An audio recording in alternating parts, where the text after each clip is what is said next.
Welcome to O's Across the Pond, the show covering all things Baltimore Orioles, but from a fresh European perspective. Join us for the highs, the lows, the heartbreaks, and everything in between.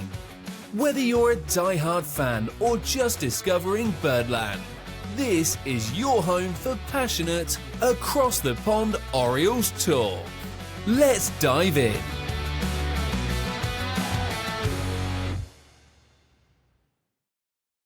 Welcome back to another episode of O's Across the Pond. We've had a little bit of a unintended hiatus the last week due to some things going on in the background.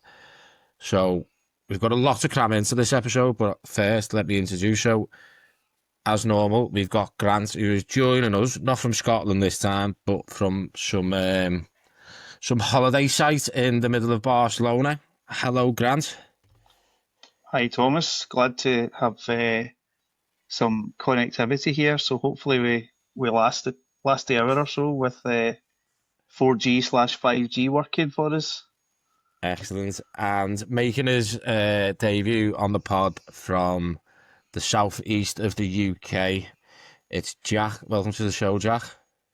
Hello guys, thank you for having me on. It's great to be on it. Hi Jack. Thank you for joining us. So we'll talk about the road trip that the O's have just been on. So after taking the series against the Rays, the O's went on the road to Texas to face the Rangers, and then they were in Atlanta to face the Braves. We'll discuss them two series. We'll have a look again at some of the pitching issues. Tomoyuki Sagano seems to be on a bit of a bad run. Well, it doesn't seem to be. The fact is he is on a bad run. Dean Kramer's continued struggles. We're also going to discuss with the All-Star game next week, discuss Ryan O'Hearn's call-up, and we're going to take a little bit of take a look into the John Mabry effect and how the O's have improved since he came in and the month of June. So before we crack on, Jack, tell us a bit about yourself. How did you become an O's fan, and what other sports teams have you got interest in? Hi Tom, yes, as you were saying, I'm from the southeast of England, Brighton to be specific. So yeah, my journey of getting into baseball to start with, it starts with my dad. So my dad was actually born in Edmonton, which is in Alberta in Canada. He moved to the US when he was about 5 or 6, and he went to school in the US for a few years. Whilst he was in the United States, he played baseball at school. He said he was a catcher and told me he was really good. After that, his family then moved to the UK when he was a teenager. But yeah, despite obviously moving to the UK, he still continued to follow baseball as best as he could growing up. And yeah, when I was growing up, he'd have baseball on the TV a lot. We'd have bobbleheads around the house, pennants, baseball cards. So it was quite hard for me to escape it, really. I got into football as my first sport, and then when I was about 16 or 17, I then started to take more of an interest in baseball. I looked out for the scores quite a lot, and for some reason I just latched on to the Baltimore Orioles. Not sure why. I think I just like the icon. I like the name. I like the stadium. I like the kit. So yeah, I just decided I'd pick the Orioles. That was in 2012. In that season, So in that season, we actually done, we're actually really successful. I think we finished with over 90 wins and got in the playoffs. And I thought I was going to support, a really successful team. Famous last words. So yeah, continued to follow the Orioles for since then, really. I finally went to Camden Yards in 2019. Probably didn't pick the best year to go because that was the first year of the rebuild. So yeah, I went to Fenway Park for my first Orioles game. We lost that. I then went to Camden Yards for a 3-game series against the Minnesota Twins, and we lost all of those as well.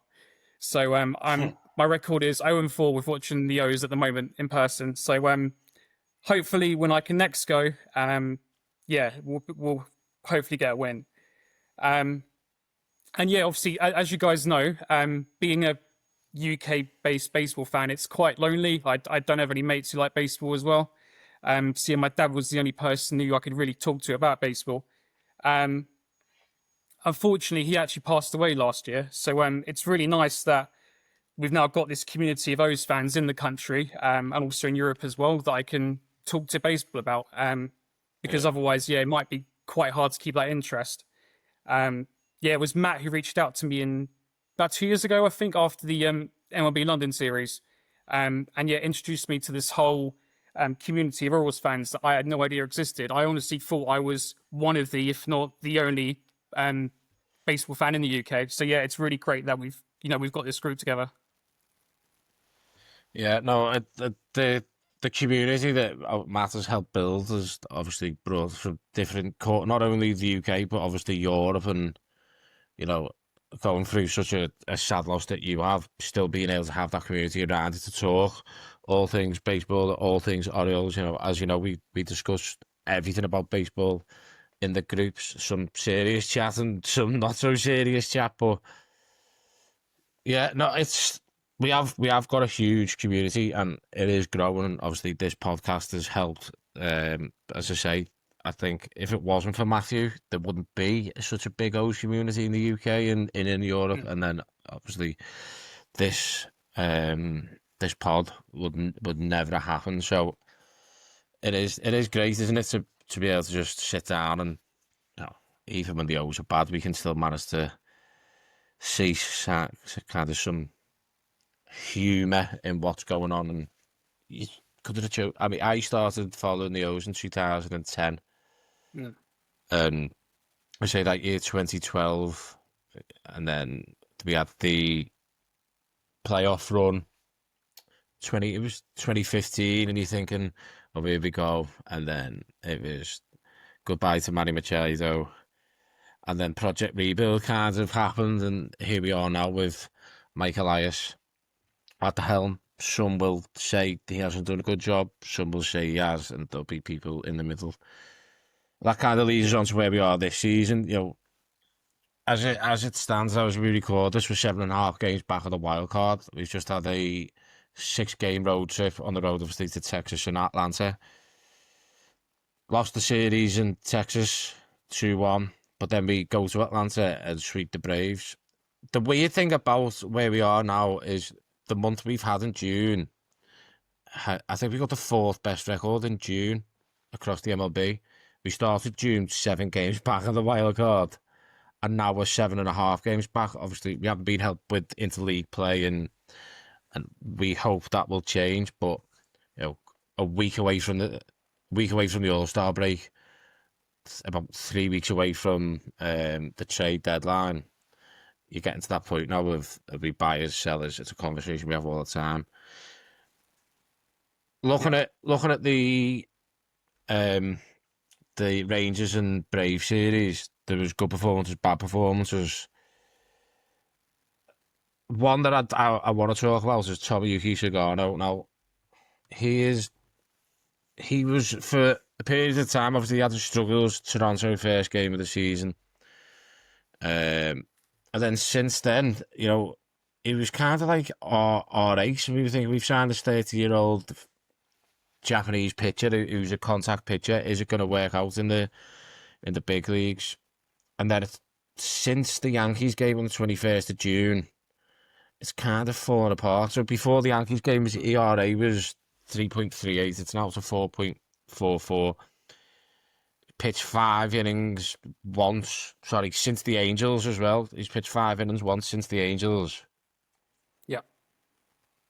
It's a massive issue, isn't it, for us? I mean, knowing that where Wheaties, the whole rotation is a massive issue.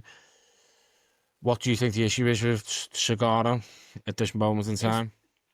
It's a hard one, isn't it? Because, like you say, he started off so well. I mean, in his first 8 starts, he went with an ERA of 2.72. And his last 8, I've got here 5.8 ERA. So it's just it's completely different. It's hard to say, isn't it? I know we've spoken about the heat maybe being an issue a lot over here, maybe. Yeah. I was just thinking, it might just be this is him. If this is like his ceiling, he might be that pitcher that he might be your fourth or fifth guy in the rotation. He might get you an ERA on average of about 5 every season. It could be that maybe. It could just be he started off well with a lot of confidence, and now his confidence has gone. He's also 35, isn't he? So Yeah. I don't know if. I know we get a lot of pictures. We've just seen with Jacob deGrom. You know, he's in his late 30s and he's the best he's ever been. But I know some other players, they get to that age and their career curtails a bit. I don't know if maybe that's what it is. I mean, It's like with athletes in general, it could be they get to that age and sometimes they decline a bit. yeah, I mean, Sagano, I'm not too sure on his like his past injuries, but I don't think it's been an issue. I think if there was any injury concerns, they wouldn't have gave him, a substantial 1-year deal that they did. I think the issue with Sagano is obviously he's a contact pitcher. He hasn't got the velocity. You're not going to get a 96, 97 mile an hour fastball. You're rarely going to get a 94 mile an hour fastball off him. He is reliant on that, on the curveball, and pitching his strikes, and he's lost that control. Saw in the Texas series, he was just leaving no control. He was just leaving pitches there that were too easy to hit, and I think he's been in the league enough now. People have seen enough of him. Since he's came in, he's every start he's been slated, he has started. So a lot of teams are seeing the scouting reporters out there on him now, and I just think maybe he's being worked out a bit. There was a little bit. There's something on social media the other day about is he possibly tipping his pitches with certain movements he does before he actually pitches. I don't know. I haven't seen him pitch again. I'll probably have a look at it again when he's next scheduled to start against the Mets. I think game 3. Yeah. I think game 2 maybe. I'll check. Yeah, game 2. Yeah, sorry. So it'd be interesting to see.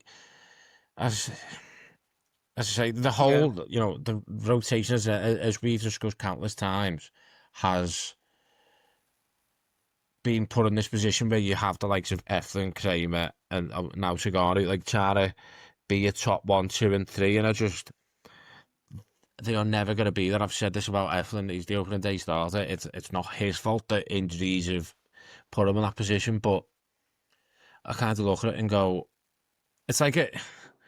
Yeah. It's kind of like not roles reverse. It's like double sided. So I look at it and go, if Morton and Rogers are pitching, we're going to win those games. But if Sagano, Eflin, and Kramer are pitching, like I kind of slate them down as 3 possible defeats, and it's not fair to do that. But that is how it's gone recently. You wouldn't have said at the start of the season that Charlie Morton was effectively going to be our ace. Yeah, no, exactly that. Just going back on Sagano, I did notice, I was just doing some reading earlier, when he was with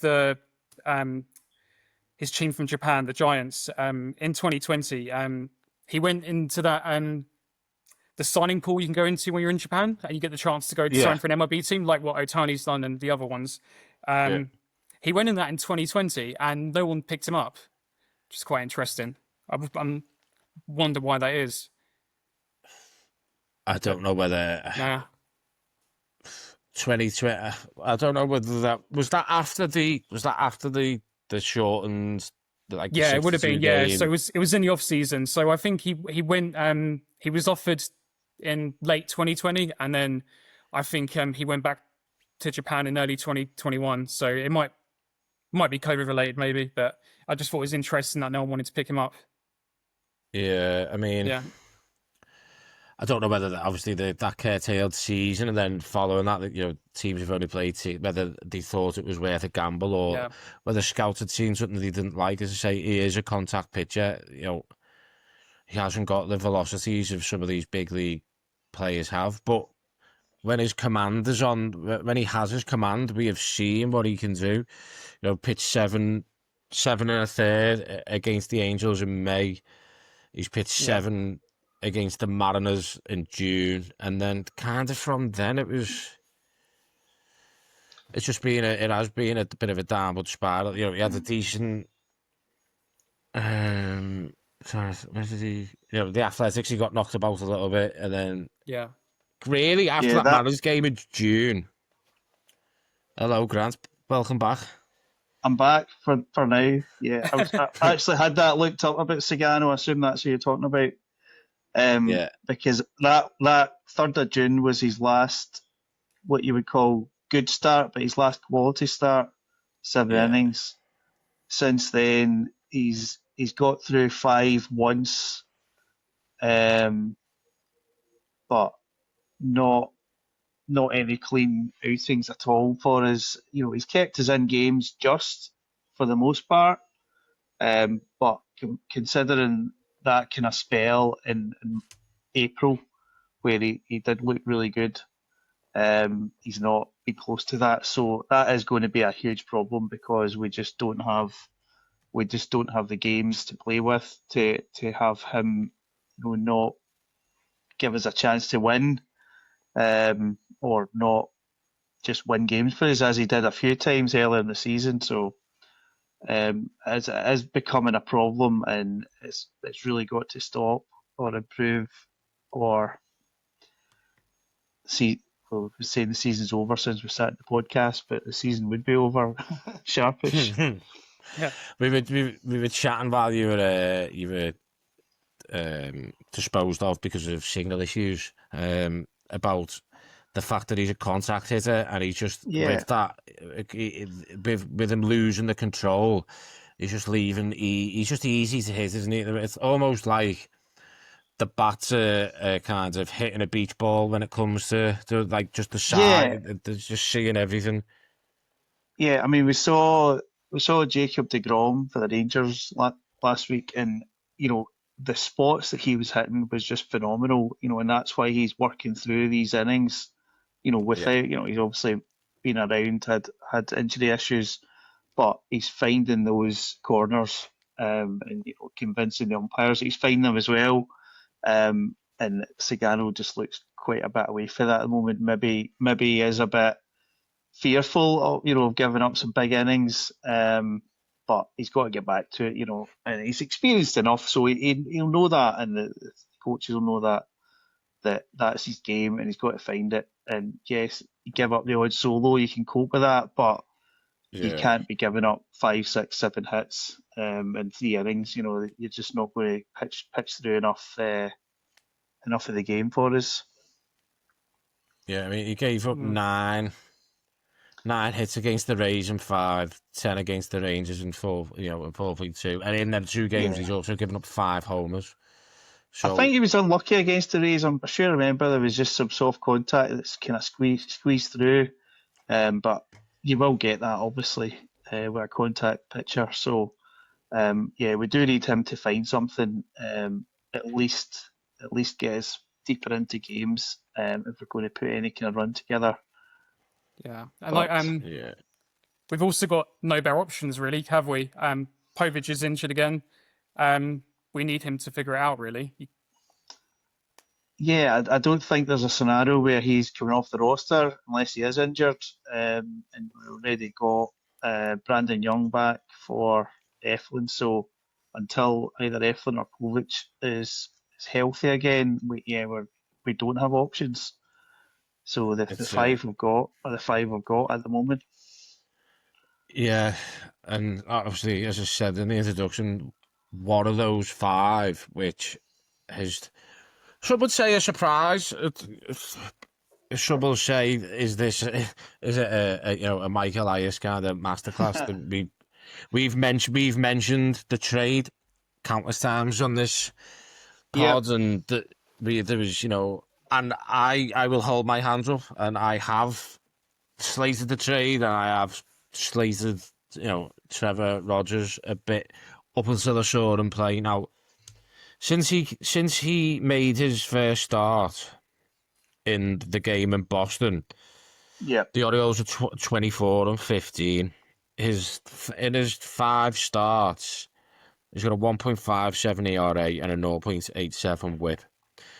how good of a job have the front office, the organisation, and the teams, and the coaches down at the minor leagues, and Trevor Rogers himself? How much praise do they need from where Trevor Rogers was at that trade to where we've got him now? I know it's only a kind of thumbnail of a season in the 5 games, but is this the Trevor Rogers that nobody thought we were getting?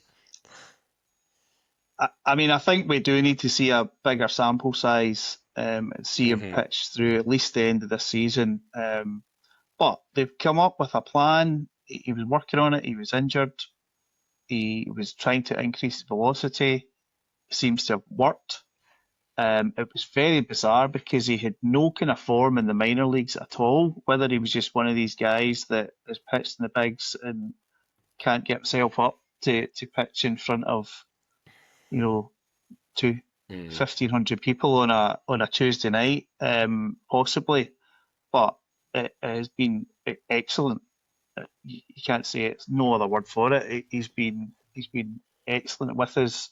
He's done everything we need him to do. He if there was an eliminator game or a playoff game tomorrow, he would be the first guy I think to start. I don't see who else they could use. Maybe Charlie Morton, but I think he would be the starter in that game. I was certainly of the view that I didn't mind trading Stowers and Norby, but we did question the return that we got. Now we're going to have Rodgers through all of next season, so if he does continue this kind of form, then he's certainly going to be in the rotation next year, which, as we all know, how important starting pitching is.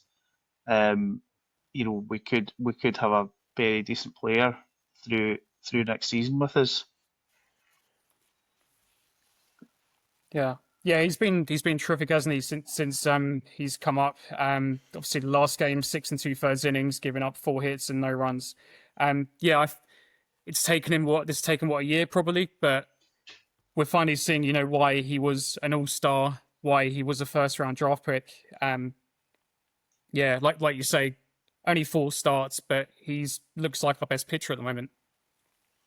Yeah, I mean, this, as I said, it's only the 5 games, but the last time you could really say he pitched this well was in 2021, and that was the Marlins. A 25 starts that season, a 1.15 whip and a 2.64 ERA. It's, as I say, Michael, especially this season and the work that went in, the lack of work that went in the off season. Michael Elias has had a bit of, a bit of stick, a bit of flack on him about the bullpen, and people say he hasn't developed a pitcher. I think at this moment in time, we can say, Trevor Rogers has developed under this Mike Elias program. Yeah, and I think as the season has gone on, some of those Elias moves start to look a bit better in terms of, we started off, Laureano was a slow starter, then has come into a game. It looks like Sanchez was injured for the first kind of month, 6 weeks of the season, come into a big game now for us. We've also had in trades Dominguez and Soto from the deadline last year, who have been fairly productive for us in the bullpen. And there is one other that's just currently escaping me. Well, Sagano's not. It's kind of up and down.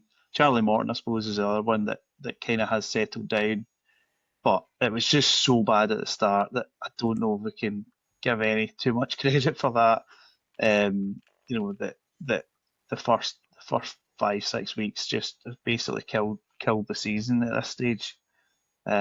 So we're certainly seeing a body of work that suggests that Elias is the man for the job, and I know people are not fans of him. Certain people are not fans of him. I don't see a scenario where he's not going to be pulling the strings through next season as well. So let's just hope we can keep pulling these rabbits out of hat for us, and we get. Well, we'll discuss what might happen at the deadline, possibly tonight or possibly when we get there, because we still don't know.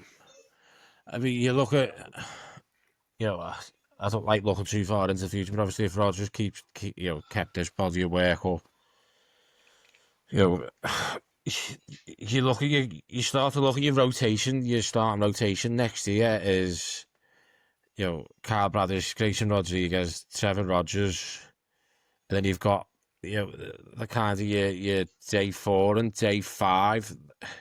Where do you see that, and who would you bring in, Grant, to make that? Because that is a Well, top 3 based on the yeah, current body of work. at the moment we would have options of Dean Kramer, Brandon Young, Cade Povich, Chase McDermott, all in the mix for that. I suppose the big problem and what we didn't do this year is we really didn't bring in the guys over the top of those kind of middle rotation. The acquisitions were Morton and Sagano, who obviously at various points have been decent for us, but they've not been those top end pitchers that are going to just come in and basically win a game for you every fifth day. And I think it would be a big mistake if we didn't manage to find that player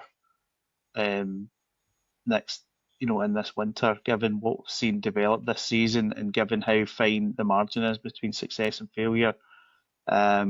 So I mean, I don't know who the name would be really, but I think when you're shopping in the supermarket aisle of 1 year deals, then your options are limited. If we do want to take a risk, I think the risk has got to be a 5 year, a 3, 4, 5 year deal for somebody with a much higher ceiling, because as good as Morton and Sagaro may well be when the end of the season has come and gone, there were never going to be those, kind of Corbin Burns type guys that would just, blow teams out the water every fifth game. So you could make a case at the moment that we kind of have 7 guys that could all be a starting rotation next year, and be better than this year. But I do think it would be a big mistake if we don't try and bring somebody in over the top of all of that, and we will get injuries. It's inevitable. So you want more depth, and you want, if everybody does get fit, you want it to be as good as it could be, and that's not what we've had this season. So don't know the names, but there needs to be a name. There needs to be somebody next year that comes in. I mentioned, I think, with Andy on the North South divide, there's a few, there's some top pitchers that are possibly on the trade block with, and one of them, Sandy Alcantara, who's obviously at the Marlins. Yeah, he has got a $17 million contract through 26, but then a $21 million club option or a $2 million buyout for 27. It's, he has struggled at times this season, but also at times he looks like he's steadied the ship. Again, as I've said a couple of times, the free agency market in the summer just gone, in the spring, sorry, just gone, wasn't there. Whereas it's about 25 pages long, the free agency for pitching, come this off season and spring. But it's vital that they kind of pick the targets and try and get them done and dusted early on. Yeah. So, I mean, sorry, Jack, on you go. I was just going to say, like you say, if we're just offering no more than 1 year deals, it limits you massively to who you're going to sign. You're getting what we're getting now with Sagano and Morton, which is pitchers in the later stages of their careers who are just trying to, keep themselves ticking over. You're not going to get that ace or anything like that at all. Yeah, I think if you look at what we did at the deadline last year, where we did pick up Eflin, we picked up Rogers, we picked up Dominguez, we picked up Soto. Now, we were doing that as buyers, but we did it as buyers for guys that were under control for 1 or 2 more seasons after last year. So if we do, we don't know what's going to happen, but I can see us trying to go down that route where, yes, we maybe do give up a Ryan Ahern, but we do it with getting somebody in mind that can help us, 2026, 2027, because it's just soul destroying to give up. If we were to give up 4 or 5 of these guys and get, guys that are 21 and pitching in high A, and they're 5 years away from really being a force, or 4 years away. What could you? And I know he's struggling with shoulder issues at the moment. Could you see the Royals trading away Seth Lugo? He's 15 million through this year, and then a player option for 26. Well, I mean, the Royals, I don't think will make the playoffs, but I don't think they're going to. I don't think we're going to be buyers. If they do trade, Yeah. the Royals might not make the playoffs, but convincing them and the fan base that they're not going to make the playoffs and they're going to be selling is going to be very difficult. I think there is going to, and that's why the more I do think about it, the more I do think we're sitting here after we've just swept the Braves, but we've not made any progress in the wildcard race. And even if we were to kind of continue doing this, kind of playing 600 baseball as we've been doing for the last few months, few weeks, I just don't think we're going to be close enough to do anything other than pick some pockets. I think is a polite way of talking about how Elias is going to go about his business. And yes, it's not good for this season, and it's going to be brutal, but it could also be really, really interesting because we have seen Elias do pretty well when he's kind of selling in sell mode and get Yeah. guys back. And that's kind of what excites me, is it's not so much selling like a Manny Machado sell where we're getting 4 lottery tickets that might not do anything substantial. It could be selling with a view to getting guys that are currently in either AAA or thereabouts that need a tweak and could be back up, productive next Yeah. year. I've So I've got a question, and I'm going to ask Jack this first because Grant, you'll give me the sensible and correct answer. I'm not saying that you won't give me the sensible and correct answer, Jack. I just know that Grant will just talk absolute facts because he's like the Rain Man when it comes to contacts and all that. So it does go to the pair yet, but Grant, hold your horses. yep. Would you take a kind of like a veteran on a 1 year, a veteran starting pitcher on a 1 year deal next year if they extended Kyle Bradish? Oh, that's a tough I know one. he's coming back. I know he's coming off Tommy John. However, yeah. I get quite attached to players, and I do like Bradish. I think he's been brilliant for us. And just because you've had Tommy John doesn't mean you're going to come back a worse pitcher. We've seen that with Bautista this season. I see what you're saying, but I would go with extend Bradish and go for the veteran. And here we go. Grant? Well, I mean, it depends who you're getting. Yeah, as I've outlined, we've got 7 names there that could be fighting for a rotation spot next year, and you've possibly got Bradish, you've possibly got Rodriguez, you've possibly got Rogers now with high ceilings. It could be like a kind of raised rotation that's as good as that. And a big, massive on Bradish. If he gets fit again, you see what he did last year when he was basically injured. Yeah. You see what he did the year before. I mean, him and Wells, Lights the out. first half, were the reason why we won 101 games in 2023. The biggest reason in my view. So there is a lot that could come from next season's rotation without adding anything. But I still think they need to add, and they will add. I know what you're saying about do you want, if you want to sign somebody for 5 years. Now there's a difference between signing somebody for 5 years that's like Corbin Burns, and there's, you're just signing Zach Eflin, for example. There is a difference here, because you're possibly stuck with a Zach Eflin as a league average player on the roster for 4 or 5 years beyond next season.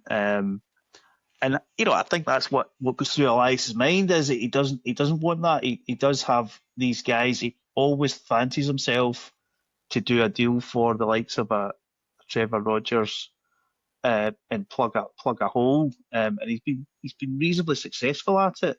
Save for 6 or 8 weeks at the end of last season when we had a lot of injuries to the lineup, and the first 6 weeks of this season that was just a disaster.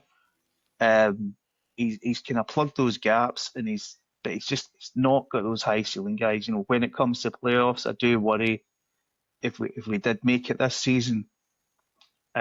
We do not have the rotation for a playoff series at all. We will get found out, as we've seen in some of these games in the last few weeks against the likes of the Rangers, who are probably not going to make the playoffs, and they're throwing Jacob deGrom at us, and Nathan Eovaldi.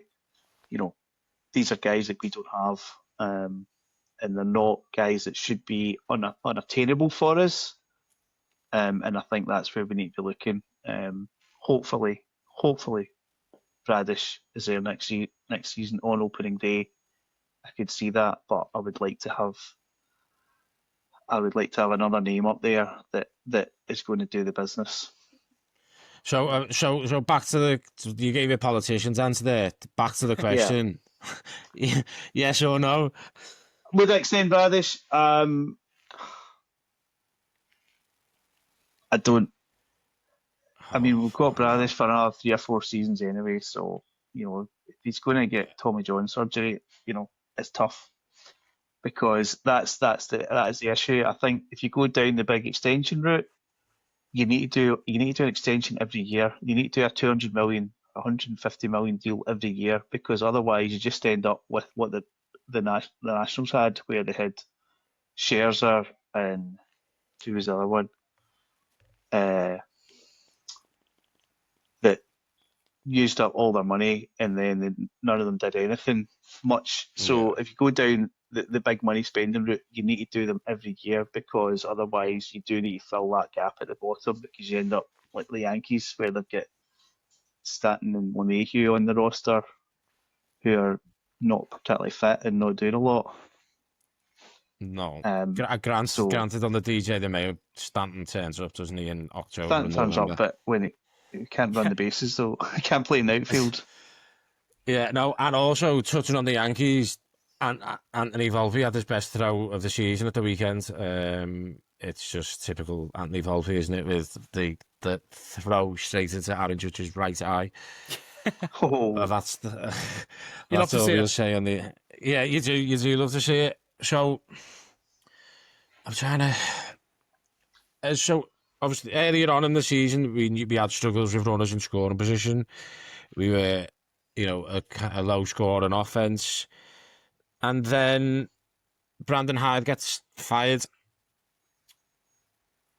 Tony Mansolino comes in, and then John Mabry came in, kind of everyone thought he was coming as a batting coach, but Mansolino came out and said he was there to kind of support him. So these are just some stats that I took from Twitter. You can go on there and have a look at them if you want. So the team average of 283, team slugging, so that's 7th since John Mabry took over. Team slugging of .696, that's first. An OPS of 1.02, that's second. 6 home runs, first. 29 RBI, 17th. And being struck out 11 times. That's high leverage stats. 0.291 runners in scoring position, third, and 107 RBIs with runners in score position, fourth in that time. Now, is that not just a total turnaround, or what? Yeah, I think a bit of that. He certainly improved things offensively, but as Grant keeps saying, we were so bad those first 6 weeks, which ultimately cost Hyde his job. I think we're just finally seeing, what this on paper this team should be. They should have been doing better, and that's exactly what I think they're finally doing. We haven't brought in any like world class coaches or any like World Series coaches or anything like that. We've just changed it up a bit, and we're finally seeing the guys on paper that should be producing these kind of stats. They actually finally are. Yeah, so I'm going to come up with a slightly more optimistic answer for a change, and that is it's not. I don't think it's. I don't think it's necessarily Drew French, but I think the big thing is that they brought somebody in with experience, and that was something that our coaching staff was massively lacking at the start of this season, and that even last season. Last season we got rid of Freddie Gonzalez as a bench coach who was experienced, brought in Robinson Chirinos as his first bench job and coaching job in baseball. We had Cody Ash and Drew French as the hitting and pitching coaches, both of whom are younger than Charlie Morton. So not to say that these guys don't know what they're doing, they don't come up with good plans, they don't talk to players in the right language, but I think the experience is a big thing, and hopefully that as John maybe is the contributing factor there. But hopefully it's not so much John Mabry, it's just somebody with a bit of experience, and that's what they've been missing, because that's much easier to get. We're not necessarily going to just find a John Mabry that turns an offence around. I think it's more likely to be that it's just that experience. So hopefully we do see some changes to the coaching setup next season, and we do get some guys that have been there and done it, and are not just kind of a few years out of a failed playing career. Yeah, I think well, Jack said as well, the first 6 weeks, we keep saying it, first 6 weeks were so bad, and we are starting to see, obviously, the little bit of help clearly has helped them out, because they were so poor. I don't think it's just one person coming and turning it around, but I think, a captain to steer the ship, and then but you need an XO to control the rest of the, make sure everyone else is doing the job. I think we just need to look at the series we've just witnessed. The Braves series, first game we won 3-2, second game we won 9-6, third game we won 2-1. So those are games that are very close games. It can go either way, but we managed to just get the hits and get on the right side of those results.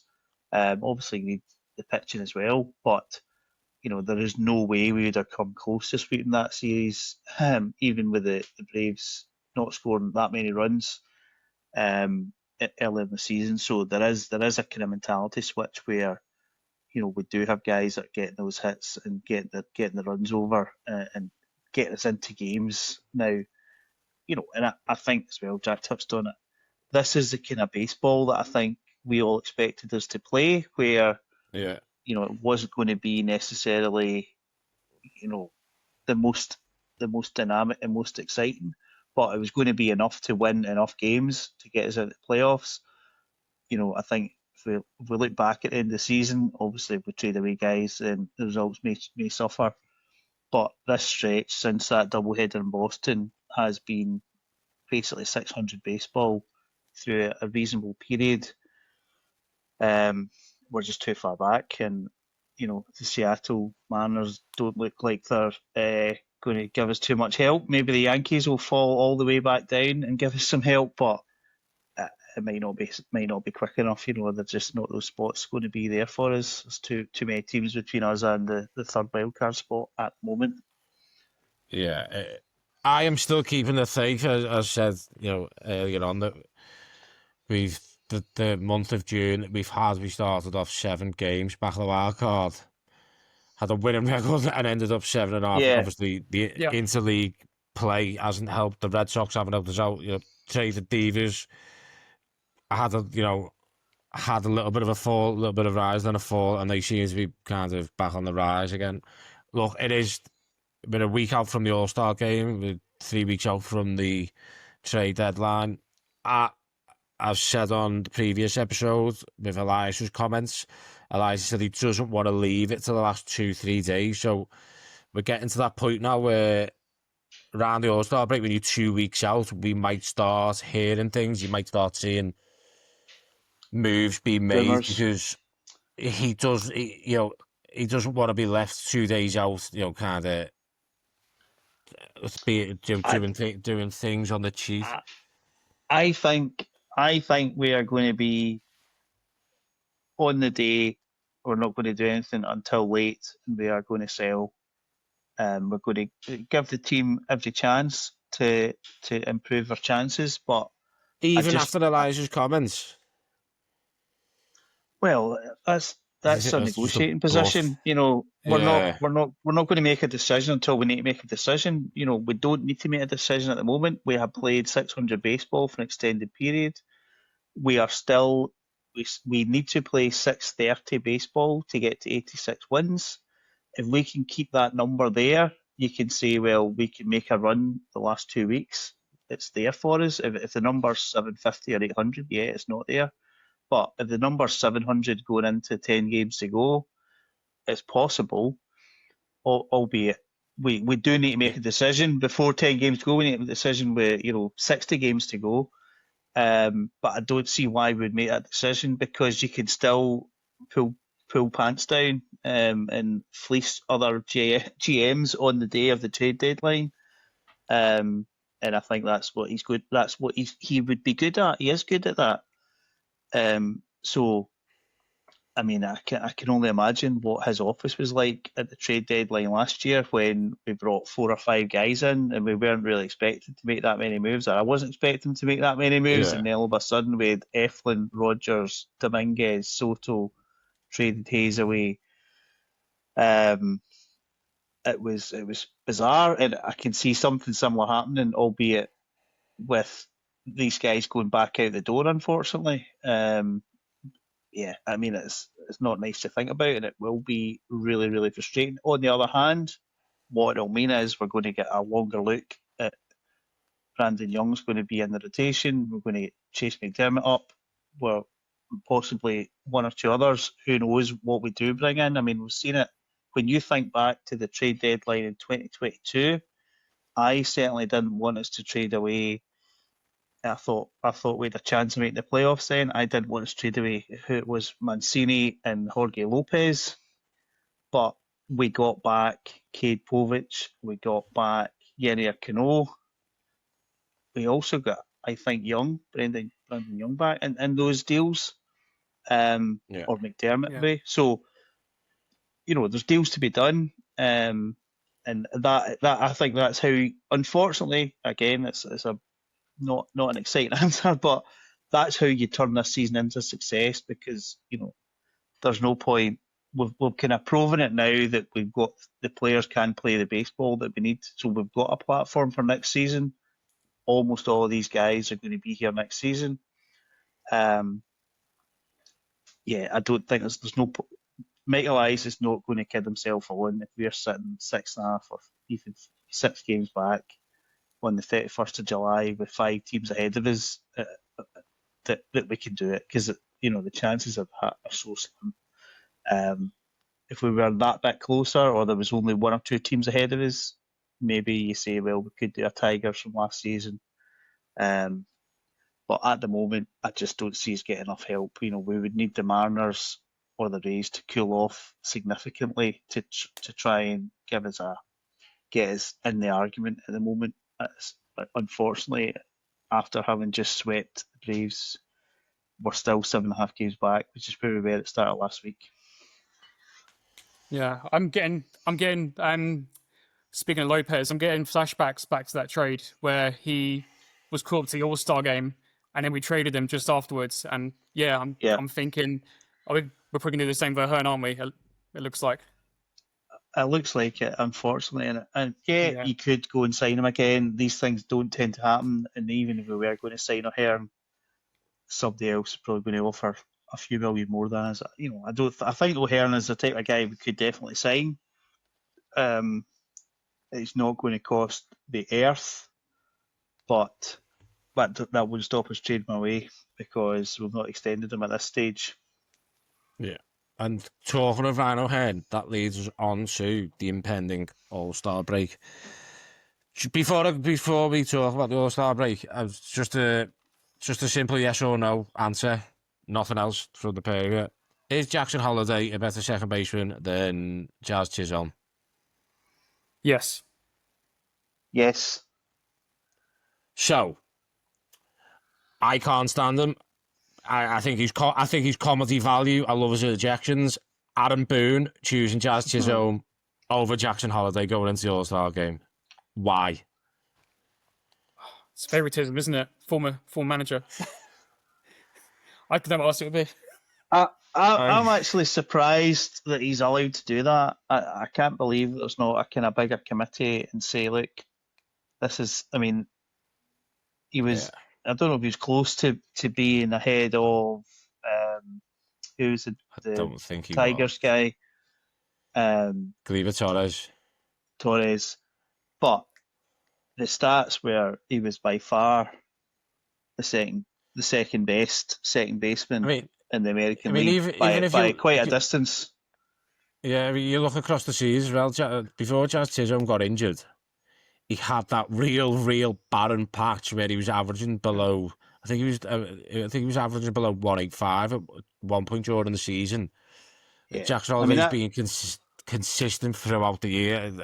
It's no competition for me, really. This is where I say if you want to have an All-Star game, you've got to have the stars. You can't just have a popularity contest. If you want to have a Hall of Fame, you've got to have the guys that are the best that should be in the Hall of Fame. There's a lot that aren't there, and these are problems with that system. And if you want to retire numbers, then you need to have guys that are the best of the best. Don't just retire numbers willy-nilly, which some clubs have a habit of doing. Would the All-Star... Again, it's you're talking about America's pastime, aren't you? And they love tradition and all that, and you don't want to upset the fans across just from our point of view and the way we see it as a popularity contest, and I'm sure many over there do as well. Would the MLB, I mean, you look at All-Star games across, especially in the NBA, it's just an offense contest, isn't it? There's no competition. They struggle. Would Major League Baseball benefit from kind of scrapping a voting system and just players are selected to the All-Star game on a kind of stat-based? I don't think it would be. Yeah. Oh, you go, Jack. No, I mean I don't think it made a huge difference. I think the All-Star game happens. It is a good, career achievement for a player, especially somebody like Ryan O'Hearn, who, you could argue has been a journeyman up until this point. So it is. But the other thing is, it's only guys. The guys are only getting selected based on 2.5 months of the season as well. It's not like something that's happened at the end of the season where I know they do have all these, awards and things. Yeah. So at the popularity contest, it's as far as I'm concerned, it's data harvesting. That's all they're doing, trying to get email addresses and teams for people, because it is a bit pointless, really. And not. I mean, O'Hearn deserved to be there, and it was good that he won the vote. But that's not nothing. But yeah, I mean, I suppose the other thing is if Devers had been traded, then he's probably there. So yeah, Tom, you mirrored exactly what I was thinking. I know stats aren't everything in sport, but they are the facts, aren't they? End of the day. Well, especially in the other baseball with it being such a stat-based. So, Yeah. yeah, and then the other thing is that you do pick a bench, and they picked Chisholm over Holiday, so it's not even like they're going based on stats or based on who is most deserving of this position. They're picking a name. I mean, I can't believe that MD's tuning into the All-Star game because Jazz Chisholm's on the bench and Jackson Holiday's not. It's not. We're not at that level. It's very much in the minutiae here. Now the other thing is, we live in the UK. I don't think I've ever watched an All Star game live. It starts at 1 a.m. If I wake up in the middle of the night, I might stick it on, but it's not something that we get excited about. In America, there is literally nothing else on in the middle of July. Yeah. There's no other sporting event on that night, so they basically get the night to themselves. So that's why it probably is a success, and it's seen as a success. I think it's good that they've incorporated it with the draft now, because that is something that's got some interest. So we'll see that as well a couple of weeks. So obviously the sole Orioles representative at this year's All-Star game, Ryan O'Hearn. This is a guy that we got for cash considerations, and then I think 2 days later he was out on a golf course, seeing a phone call off Michael Ayers, the GM. He thought, oh, here we go, here's a phone call. Do I need to get somewhere now? And it was you getting DFA'd.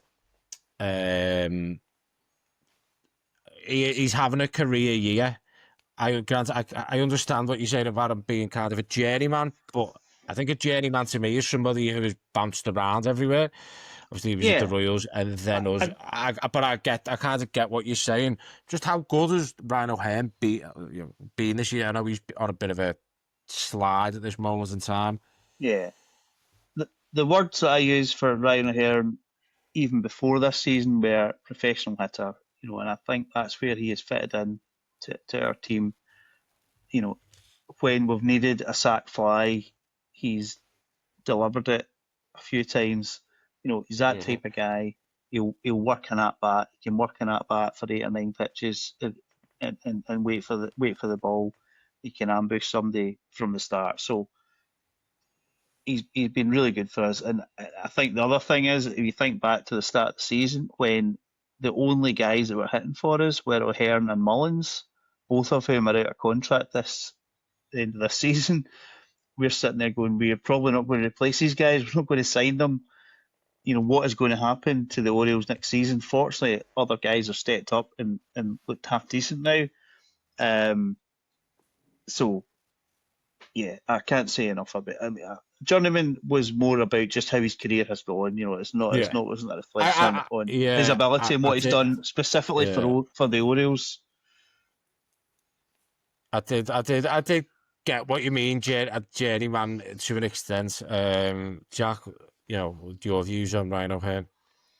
Yeah, like you say, obviously we didn't expect much when we first signed him, but yeah, he's been consistent, which you can't say much about many of our players this season. But he done it through the bad times early this season where we were really bad. He was still getting the hits, and he's continued this season. He has slumped very slightly, I think, in last couple of weeks. You had the game yesterday where you had men on second and third with 1 out, and he struck out.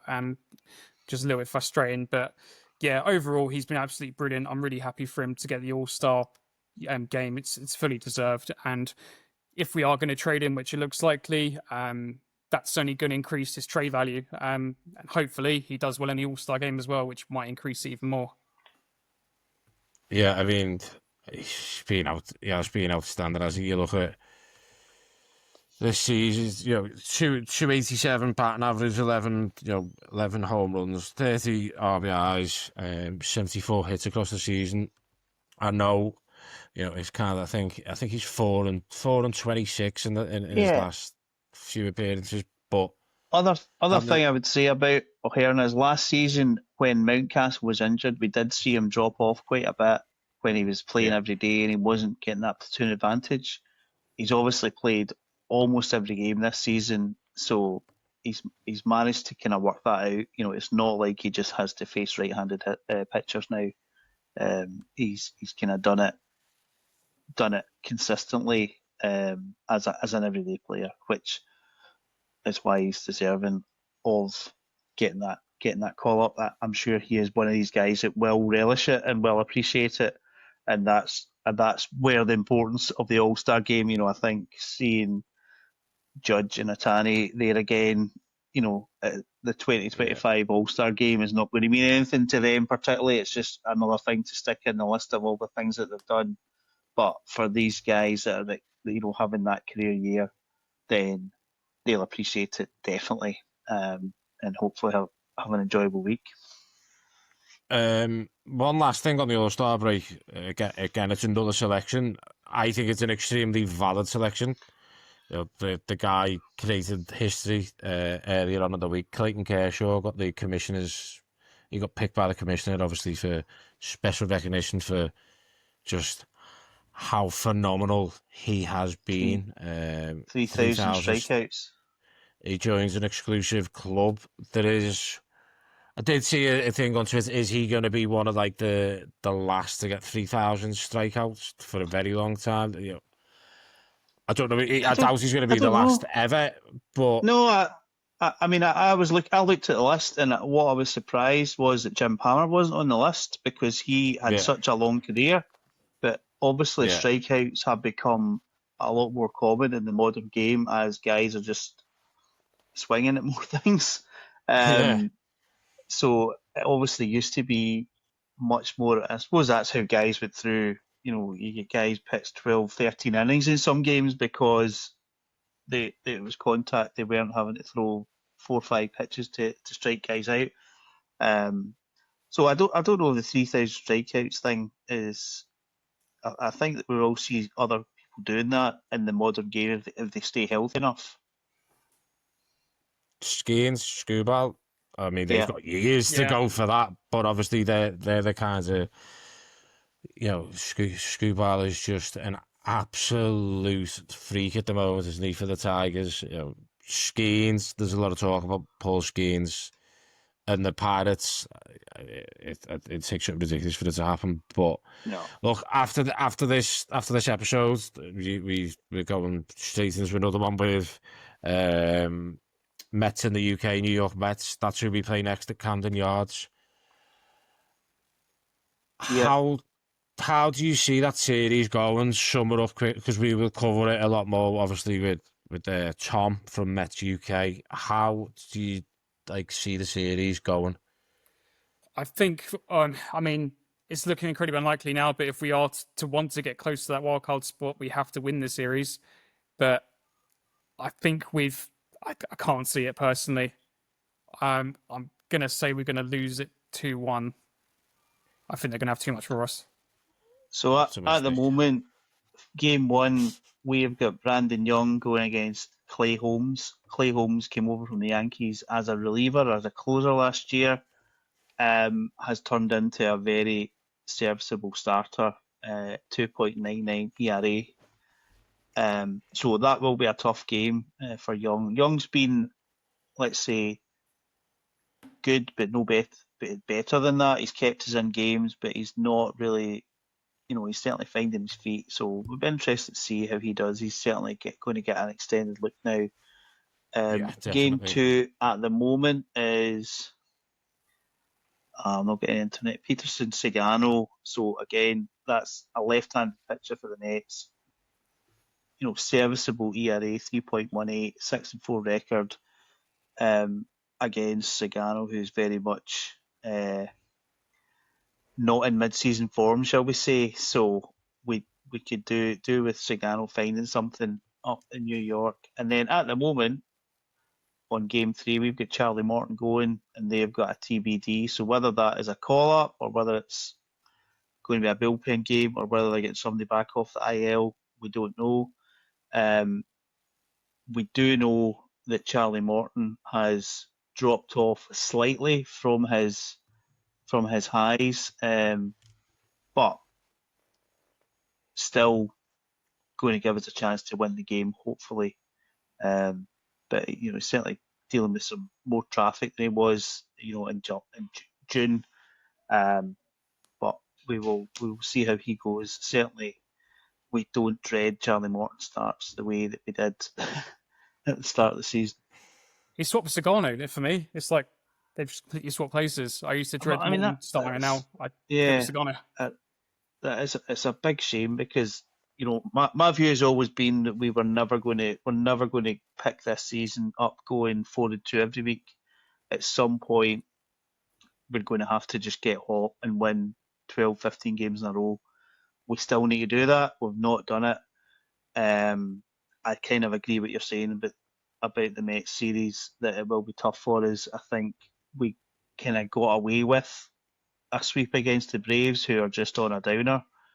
I wouldn't say we're unlucky against the Rangers because we had 2 games where we didn't turn up. But having won the first game against the Rangers, you would hope we could have gone and at least won the series. So we minimum we need from that is 2-1 against the Mets. Really, given how fragile our season and the possibility of not selling is currently at the moment. It is going to be, obviously we've got the Mets, and then we welcome Stowers and Norby back to Camden Yards for the last series before the home run derby.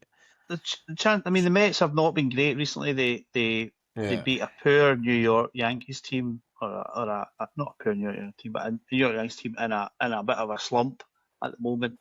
2-1 over the weekend. So we could have our chances, but it's not quite playing the Braves as it was this week. No, we played the Braves at the right time as well. Like their starting rotation's been blighted by injuries. I mean, Chris Sale was gone on the 60-day DL, and then Spencer Schwannenbach got injured just before the series as well. So they had to use a bullpen game in the second game as well. So I think we were very fortunate as well in that aspect. The one thing I will say about that Brave series was the cover. I don't know I don't think it might have been yesterday or the day before. Whenever we were on Roku, it was yesterday, wasn't it? The way they were going on about the Braves pitching injuries, like they were the only, excuse me, have you seen who you're playing? I know. Not only pitching injuries, but just injuries across the board. And we'll touch on the catching situation in the Mets episode. Where would the Orioles be with a fit Albert Suarez? In a significantly better position, I imagine. Don't know. But so I think we take a very, very difficult series against the Mets 2-1, and then here's hoping we're on to the Marlins. But that is it for us today. We've got another record to do in 15 minutes time with Mets UK. We've been O's across the pond. I've been Thomas. They've been Jack and Grant. Thank you for joining us, and thank you for listening. Bye now. Cheers, folks. Bye-bye.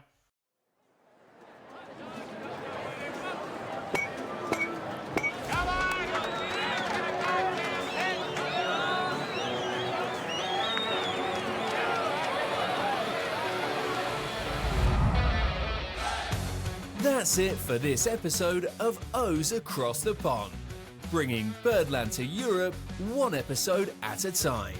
Be sure to subscribe, share, and follow along as we keep the Orioles conversation going from this side of the Atlantic. Until next time, stay loud, stay proud, and let's go O's!